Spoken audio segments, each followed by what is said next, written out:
शनिवार, समय शाम 8 बजे, जगह पंजाब प्रांत का झेलम इलाका। ये वो वक्त था जब भारत का मोस्ट वांटेड आतंकी और 26/11 हमले का मास्टरमाइंड हाफिज सईद मौत के मुंह में जा रहा था। साथ में था उसका भतीजा अबू कताल, जिसने तो ऑन द स्पॉट ही दम तोड़ दिया और इसी के साथ खत्म हो गया भारत का दुश्मन नंबर 1। मौजूदा हालातों को देखकर कहना गलत नहीं होगा कि अब तो आतंकवादी पाकिस्तान में भी महफूज नहीं है। पाकिस्तान भले ही सालों से उन्हें पाल रहा हो, उनके लिए पनाहगार बन रहा हो, उनके जरिए भारत में अपने नापाक मंसूबों को अंजाम दिलवाता रहा हो, लेकिन अब नया भारत कैसे काम करता है, ये अगर किसी को समझना है तो पिछले कुछ सालों में जितने भी देशों में भारत के आतंकी मारे गए हैं, उस पैटर्न को देखना होगा। कनाडा और पाकिस्तान जैसे देश तो भारत पर जमकर आरोप भी लगाते हैं कि ये सब भारत की एजेंसियां करवा रही हैं। अरे पाकिस्तान को तो ट्रेन हाईजैक का जिम्मेदार भी भारत ही लगता है। लेकिन हाफिज सईद के मामले में कहा जा रहा है कि वो और उसका भतीजा यानी कि उसका राइट हैंड अबू कताल उर्फ कताल सिंधी जिस वक्त पाकिस्तान के पंजाब प्रांत से गुजर रहे थे, झेलम के पास अज्ञात बंदूकधारियों ने गाड़ी पर हमला कर दिया। सूत्रों की माने तो हमला उस वक्त हुआ जब कताल अपनी टोयोटा गाड़ी से जा रहा था। शाम 7 से 8 बजे का वक्त था। पुलिस को गोलीबारी की सूचना मिली। मौके पर जाकर देखा गया कि कताल तो मर चुका है, पीछे सीट पर बैठा उसका गनर भी मर गया, ड्राइवर घायल है और इसी बीच आनन फानन में सब कुछ बंद करवा दिया गया। यानी इससे आगे की जानकारी किसी को न मिल सके, इसके लिए कड़े इंतजाम कर दिए गए। इतना ही नहीं, कथित तौर पर जो सूचना मिल रही है उसके मुताबिक जिस अस्पताल में गंभीर हाफिज सईद को एडमिट कराया गया, उस अस्पताल जाने वाले सभी रास्तों को भी बाद में ब्लॉक करा दिया गया, जिसके बाद ये जानकारी और ज्यादा पुख्ता हो गई कि दाल में कुछ तो काला है। रही सही कसर पाकिस्तान के पत्रकारों ने पूरी कर दी, जिनका ये कहना था कि सिर्फ और सिर्फ गवर्नमेंट के कंफर्मेशन का इंतजार है, नहीं तो उनके हिसाब से हाफिज सईद मारा गया है। बहरहाल अब जो जानकारी मिल रही है उसके मुताबिक हाफिज ऑन द स्पॉट तो नहीं मरा, लेकिन बहुत ही गंभीर रूप से घायल हुआ, जिसके बाद उसे अस्पताल ले जाया गया और वहां पर उसकी मौत का दावा सोशल मीडिया पर पाकिस्तानी पत्रकार लगातार कर रही हैं। बताया जा रहा है कि अज्ञात बंदूकधारियों ने 15-16 गोलियां मारी थी। अब इसी मामले को लेकर जम्मू कश्मीर के पूर्व डीजीपी एसपी वैद ने एक वीडियो जारी किया, जिसमें वो जानकारी दे रहे हैं। साथ ही ये भी बता रहे हैं कि इसमें जम्मू कश्मीर पुलिस का हाथ नहीं है।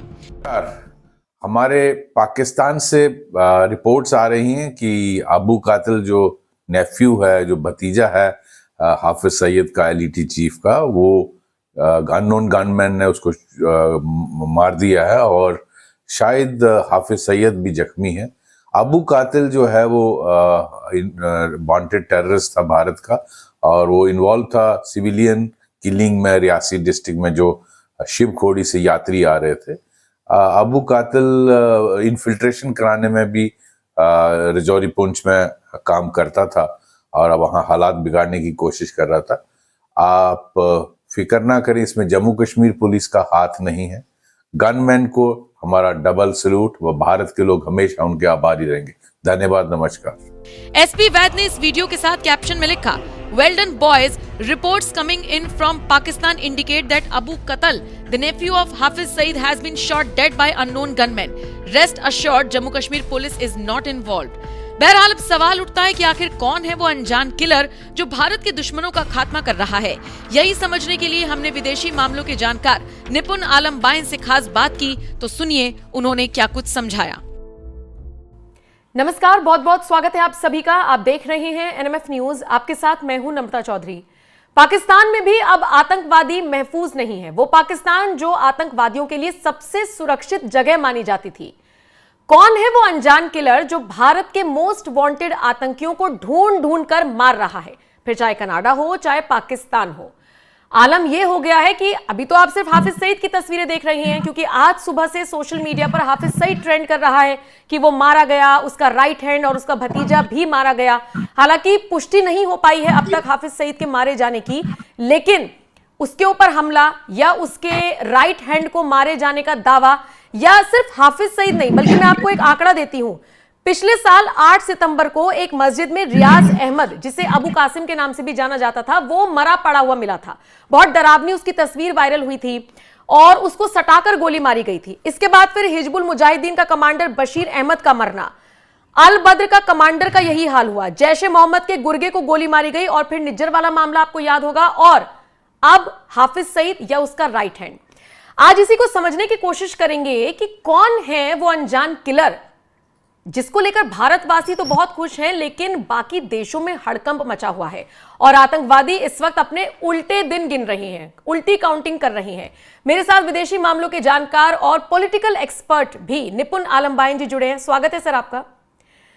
निपुण जी, बहुत धन्यवाद। अक्सर हम चर्चा करते हैं कि अगर आप पिछले कुछ सालों से देखेंगे तो एक पैटर्न पर आतंकवादियों को मारा जा रहा है। तो अब जो हाफिज सईद की एक खबर आई है, पहले तो इस खबर को लेकर जानकारी दे दीजिए, क्या अपडेट है आपके पास? देखिए, कई मैंने पाकिस्तानी जो पत्रकार हैं, एक दो मेरे मित्र हैं, मैंने उन्हें सुबह ही कॉल किया क्योंकि मुझे भी सुबह जानकारी मिली, आप नहीं दी थी, तब मैंने उनको फ़ोन संपर्क किया।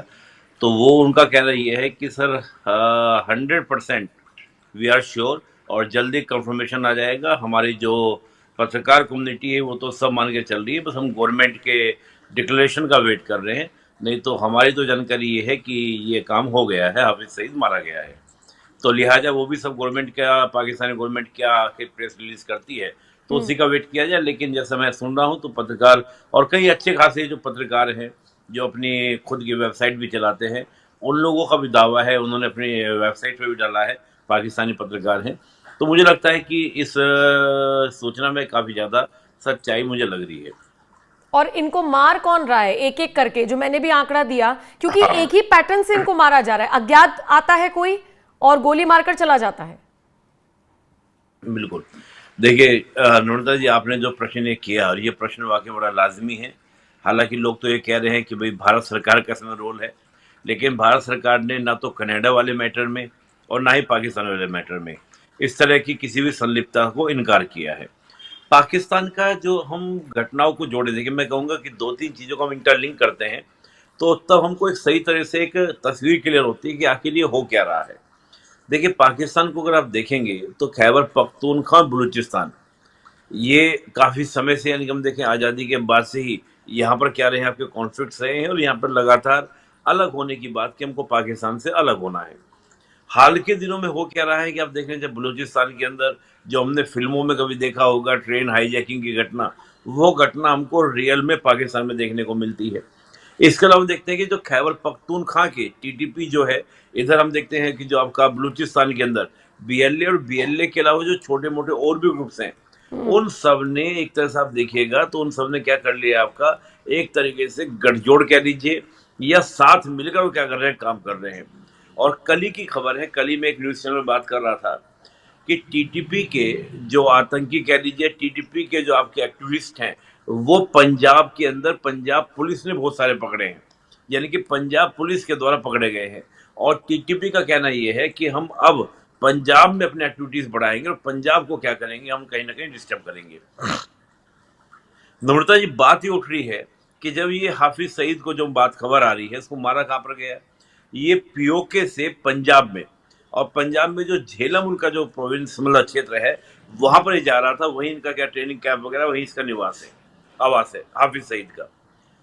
उस एरिया में अगर हम बात करते हैं आपका टीटीपी या बलूच बीएलए जो है वो आपका एक्टिव होते हैं, इसका बहुत बड़ा कारण है, बहुत बड़ा रीजन है। और मुझे लग रहा है कि जब कल पंजाब पुलिस ने दावा किया पाकिस्तान की कि हमने बहुत सारे टीटीपी के जो एक्टिविस्ट हैं, जिसको वो टेररिस्ट बोलते हैं, आतंकवादी बोलते हैं, वो लोग अपने आप को क्रांतिकारी बोलते हैं, स्वतंत्रता फ्रीडम फाइटर्स बोलते हैं, तो पंजाब पुलिस ने दावा किया कि हमने बहुत सारे टीटीपी के एक्टिविस्ट पकड़े हैं। तो मुझे लगता है कि कहीं ना कहीं उनके द्वारा एक्टिविटी, लेकिन पहले मैं बताऊँ पंजाब ही क्यों।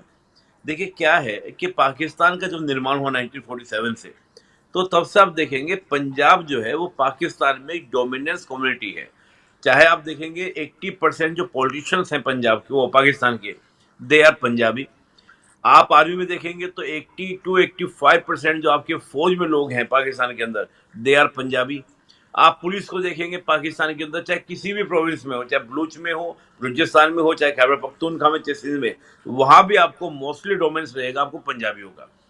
1970 में जब पहली बार पाकिस्तान में चुनाव हुआ, तो चुनाव होने के बाद क्या होता है कि जो बंगाली मुजीबुर रहमान थे, उनकी जो पार्टी थी अवामी लीग, वो सारी इनकी मेजोरिटी जो थी उनके पास में थी। लेकिन पंजाबियों का कहना ये था कि क्या अब पाकिस्तान को बंगाली रूल करेंगे, और अगर बंगाल लूट करेंगे तो हम पंजाबियों को क्या होगा? We are the superior, we are the great ethnic groups. उसी वजह से उन्होंने मुजीबुर रहमान को अरेस्ट कराया। अरेस्ट करने के बाद वहां पे हंगामा हुआ और आप जानते हैं फिर बांग्लादेश का निर्माण हुआ। यही कंडीशन आज भी जो है वो बलूचिस्तान में है और खैबर पख्तूनख्वा में है। बलूची इस बात से परेशान है आज की तारीख में कि ये पंजाबी सिंधी आके हमारे यहाँ पर बस्तियां बना रहे हैं, और अब तो हद हो गई कि चीनी भी वहां पे बस्तियां बना रहे हैं। तो जो ये कॉन्फ्लिक्ट है इसमें भारत का नाम लेना इनका कि भारत ने करा दिया, भारत करवाता है, इस प्रकार की बातें वो बोलेंगे, लेकिन रियलिटी ये है कि पाकिस्तान की जो अंदरूनी हालात हैं वो आज एक फेल्ड स्टेट की तरह से हैं, और उनके यहाँ पर जो फ्रीडम फाइटर चाहे बलूचिस्तान के हो चाहे वो आपके खैबर पख्तूनख्वा के हो, वो सब लगातार प्रयास कर रहे हैं कि हमें कैसे भी करके क्या कर लेना है, पाकिस्तान से आज़ाद हो जाना है और पंजाब में क्या करना है, अपना प्रभाव बढ़ाना है ताकि उनको मजबूरी में हमको फ्रीडम देनी पड़े।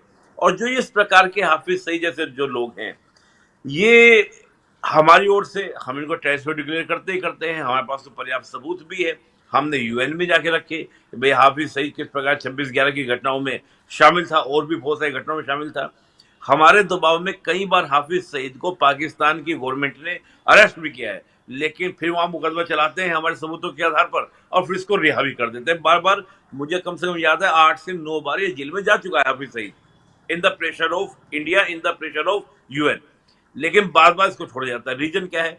रीजन ये है कि they are the proxy, they are the asset of the Pakistan government.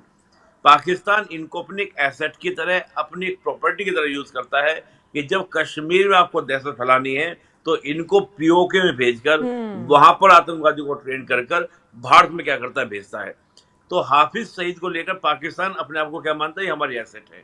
तो वहां पर जो इस प्रकार के ग्रुप्स है, चाहे वो बीएलए हो या टीटीपी हो, वो इस तरह के लोगों को टारगेट कर कहीं ना कहीं पाकिस्तान की गवर्नमेंट को कमजोर करने का प्रयास कर रहे हैं। एक तो मैं देखूंगा कि पाकिस्तान की गवर्नमेंट को कमजोर करने का प्रयास, ताकि जो रेडिकल ग्रुप्स वहां पर हैं उनको कंट्रोल करके वो अपनी आजादी के परचम को क्या करें, बुलंद करें। और दूसरा रीजन क्या है, अंतिम रीजन, मुझे लगता है कई बार कि बीएलए है, टीटीपी है, वो अंदर खाने कहीं ना कहीं भारत से समर्थन चाहते हैं। भारत अभी समर्थन दे नहीं रहा है। ठीक है, हमारे पीएम ने खुद 2016 में लाल किले के प्राचीर से बलूचिस्तान की मांग को उठाया था, लेकिन वो बीएलए की बात को उन्होंने नहीं किया था। उन्होंने कहा था कि बलूचियों की जो मांग है, स्वतंत्रता की जो मांग है, हम उसका समर्थन करेंगे, इंटरनेशनल डायस पर हम उठाएंगे। हमने केवल पॉलिटिकल समर्थन की बात की थी और किसी समर्थन की हमने बात नहीं की थी। उसके बिहाफ पर भारत पर एक रिलेशन लगाना कि भारत सपोर्ट करता है, ये कदाचित गलत है। मैं कहता हूँ नम्रता, एक सिंपल सी बात है, अगर आपको लगता है कि भारत सपोर्ट कर रहा है तो गिव मी द प्रूफ, आप प्रूफ दीजिए इंटरनेशनल कम्युनिटी के सामने। भारत नहीं, उनकी हालत तो निपुण जी इतनी खराब हो गई है, पाकिस्तानियों की हालत इतनी खराब हो गई है कि ट्रेन हाईजैक हो जाती है तो कहते हैं भारत का हाथ है, दिल्ली से बैठकर साजिश रची जा रही है।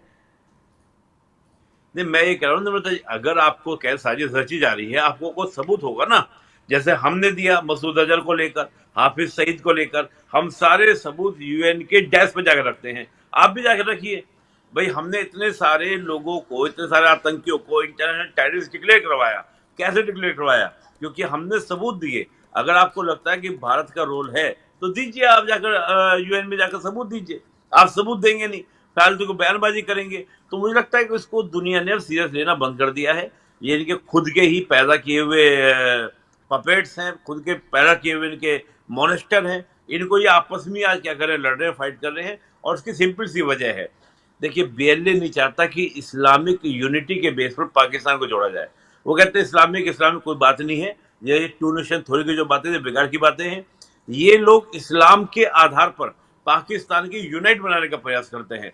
तो उसका सिंपल सा लॉजिक ये है कि जो बीएलए है या टीटीपी टारगेट इसलिए कर रहे हैं कि इस तरह के लोगों को मारने से जो इस्लामिक रेडिकलिज्म कमजोर होगा, और हमारी जो एथनिक आइडेंटिटी का जो हमारा क्राइसिस है, और एथनिक आइडेंटिटी से हमारे जो टॉर्चर हो रहा है, जो हमारे साथ में एक्सप्लोरेशन हो रहा है, वो दुनिया के सामने रखेंगे और हम आज़ादी लेंगे। इसका बहुत सिंपल सा रीजन ये है।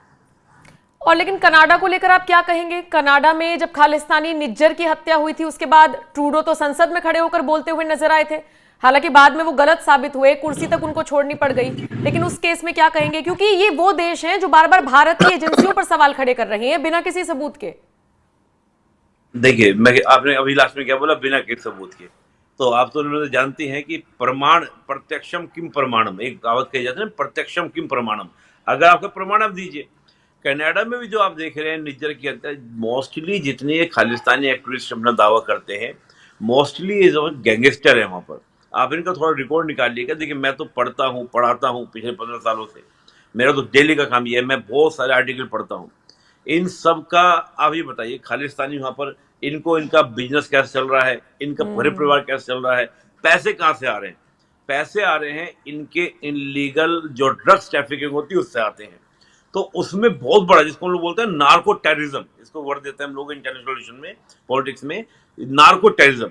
तो ये नार्को टेररिज्म की गैंगवार में ये लोग मारे जा रहे हैं कनाडा के अंदर। अब था कि वो क्या करे, वो कनाडा ये तो नहीं कहेगा कि हमारे यहाँ नार्को टेररिज्म हो चुका है, हमारे यहाँ पर इतना ज्यादा ड्रग्स के ऊपर लोग लड़ रहे हैं, गैंग वार होने लगा है, हमारा लॉ एंड ऑर्डर फेल हो चुका है, तो ठाके किसका एलिगेशन लगा दो, भारत पे लगा दो। अब भारत पे आप लगा रहे हो तो आप सबूत हो, सबूत आपके पास नहीं है। तो दैट्स द रीजन। तो मैं ये कह रहा हूँ, ठीक है, वो लिंक हमसे इसलिए बैठ जा रहे हैं क्योंकि हमारे यहाँ एनिमी है। और जाहिर सी बात है, देवता लोग हों, अच्छे लोग हों, उनके राक्षस लोग दुश्मन होते ही होते हैं। भाई हमारे लिए तो खुल्लम खुल्लम कह रहे हैं दुश्मन है, इसमें कोई बात ही नहीं है। लेकिन आप ये कहें कि हम जाके सॉवरेनिटी को वॉयलेंस करके मार रहे हैं, ऐसा हमारा मकसद नहीं है। ये तो खुद देखिए कहते हैं ना कि जब कोई गलत राह पे चलता है व्यक्ति, वो अपनी मौत खुद ही तय कर लेता है, वो ऐसी ही मौत मारा जाता है। जस्ट लाइक कहते हैं कि डॉग जो होते हैं, डॉग ऐसे ही मारे जाते हैं, देखिए सड़कों भागते हैं कि जब डीओजी की मौत आती है तो डीओजी जैसा। तो ये इस तरह की टेररिस्ट लोग हैं, इनके प्रति क्या पाकिस्तान को बोल के कहना चाहिए कि हाँ एक दहशतगर्द खत्म हो गया, इससे तो हम और आगे बढ़ेंगे, इससे पाकिस्तान तरक्की करेगा, दहशतगर्दी खत्म होगी, ऐसे पाकिस्तान को सामने आके बोलना चाहिए, मैं तो ये कहूंगा। ये आप और हम ही तो सोच सकते हैं कि वो आकर ऐसे कहेंगे, मतलब उनके लिए तो मातम मनाने वाली खबर है ये। खैर ठीक है निपुण जी, मुझे लगता है कि जो खबर आई उसको लेकर विस्तार से चर्चा होनी चाहिए थी। मुझे लगता है दर्शकों को बहुत हद तक समझ में आया होगा। शुक्रिया आपका मेरे साथ जुड़ने के लिए, जानकारी दर्शकों तक पहुंचाने के लिए। अब आप इस खबर को लेकर और इस विश्लेषण को लेकर क्या राय रखते हैं, कमेंट सेक्शन में हमें जरूर बताइएगा। नमस्कार।